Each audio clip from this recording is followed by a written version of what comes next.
So your focus, that's the first piece. The second piece is meaning. And we get to control what it means.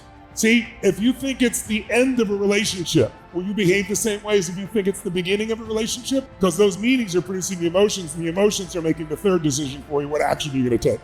If you're pissed off, you're going to act very differently than if you're feeling generous, or you're feeling creative, or playful, or fun, or sad. So those three decisions control our lives. But you know what? There are three patterns that just by changing one of these patterns, you can completely change how you experience your life. You focus on more what you have or what's missing. We all do both, right? But here's the thing you need to understand. Most achievers, overachievers, tend to focus on what's missing. It gives them a lot of drive, but it makes them never be able to sustain happiness. How could you ever sustain happiness if you're always focusing on what's missing? There's a time to notice what's missing.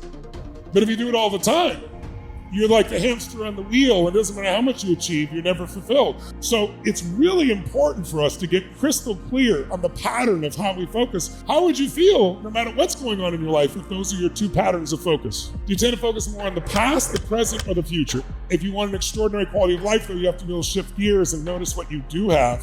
So whatever you focus on, you're going to feel. You already know the things to do. My job today is perhaps to get yourself to actually do those things. Right? To put yourself in a state of mindset of psychology every single day, no matter what's happening in the external world, so that you're in charge of your life and you can succeed in any market. You have to decide that I'm going to own that. And I'm not going to have any excuses, and I'm going to find a way to do better than ever before. And I probably will have to work harder than I did 2 years ago. The challenge is most people think so short term. Most people overestimate what they're going to do in a year, and they underestimate what they're going to do in a decade, or 2, or 3, or 4. In my case, it's 4.5 plus. So I'm telling you this because you can take control of everything by just controlling these three decisions. What I'm going to focus on, what's it going to mean, and what I'm going to do. If you take control of those, you literally take control of your life. Everybody wants to improve, nobody wants to change. But in order to get what we need to do, one of the things you got to do is you're going to discover that you need to use your nervous system more. So one of the things that helped me to transform was when I began to study patterns. There are patterns in everything that we do. If someone is great at anything, they're a student of patterns. Whether it's investing, whether it's business, whether it's sales, whatever it is, music, arts, dancing, it's patterns. And everything in our lives are patterns. In fact, a little more than 50% of what we do every day is habit. We have the same thoughts, most of us, every day. So we have the same experience every day. So if you want a new life, you got to break some of those patterns. And when I started learning about patterns and how to shift patterns, that became the huge breakthrough. First, I learned how to change my own patterns. I didn't need to change me. There were just these habits. And it's really hard to change yourself. It's not hard to change a pattern. And when I started learning how to do that, I started learning how to do it with others. And then gradually, it got more interesting and more complex. Once I learned enough about how to shift patterns and do it quickly, I began to see the patterns that were in everyone. So it started out with me just asking a question. What makes the difference in the quality of people's lives? Why are there so many people who perform so poorly when they have so much ability or potential? That some people can suffer their whole life. They can have injustice of every type. They can be unloved, they can be treated poorly, they can be physically abused, and come back and be an Oprah. And there are other people that they were loved, they were supported, they're given the education, the money, and they spend their whole life going in and out of rehab. Because biography is not destiny. Decision is destiny. You change everything when you make a new decision. And the first decisions are those that you're going to focus on, the meanings and doings. But you have to decide, you have to put the line in the sand of what you're going to settle for. We all get what we tolerate. I don't mean in other people, I mean in ourselves. And so one of the most important things that happened for me is I grew up and I was, 4 different fathers who were very poor, and I was not a popular kid, but I loved people. And the most popular kid in my high school was like the most mean planet. And he treated me and my buddies like and I was like, how is this guy the most popular guy? And that made me want to study. So I didn't have anybody to learn from. So I took a speed reading course and said, I'm going to read a book a day. I didn't do that. I read about 700 books over a period of 7 years in human development, psychology, physiology, until I could start seeing patterns and know what to do to change them. And then I learned some techniques like Gestalt and neurolinguistic programming and hypnosis and things where I could make changes in minutes that I thought would take years.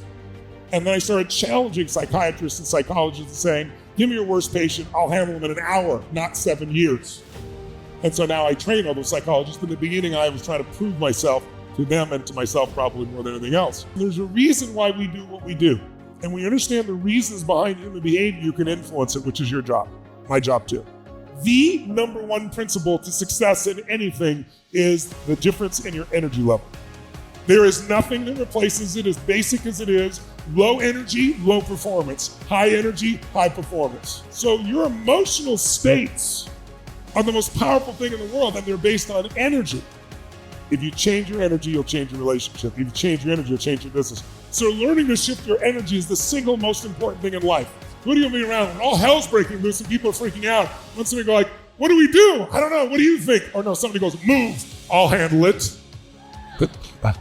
That energy difference is everything. We've gotten used to a much lower level of energy since COVID. People got used to sitting on their butt at home. People don't even want to go to work anymore. We have let our energy get so low, we don't even know it because we're comparing to the people around us and everybody's dropped.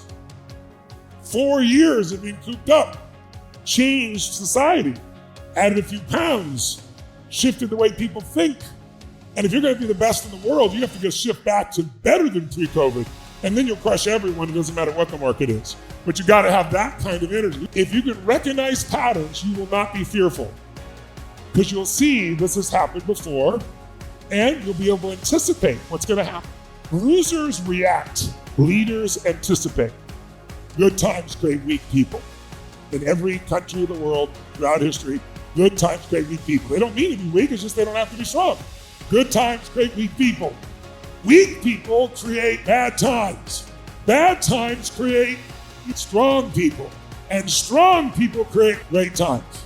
And then great times create weak people again. And this is why the history of the world looks the way it is. To influence another human being, you have to know what already influences them. The mental emotional state is the number one thing that influences people. If someone is in an angry state, no matter what you say, they're going to behave very differently than if they're feeling grateful or excited or playful, obviously. So being able to change someone's state, including your own, is one of the single most important skills in life. And being able to do it in seconds, not something that takes forever, not some phony pump up, not I'm happy, I'm happy, I'm happy, I'm happy, and your brain goes read between the lines, I'm not happy. Moment to moment, you're completely controlled by your state. Most people don't celebrate enough, and our nervous system starts to get weaker and weaker in terms of being linked for joy. Whatever you do regularly in your nervous system becomes a habit.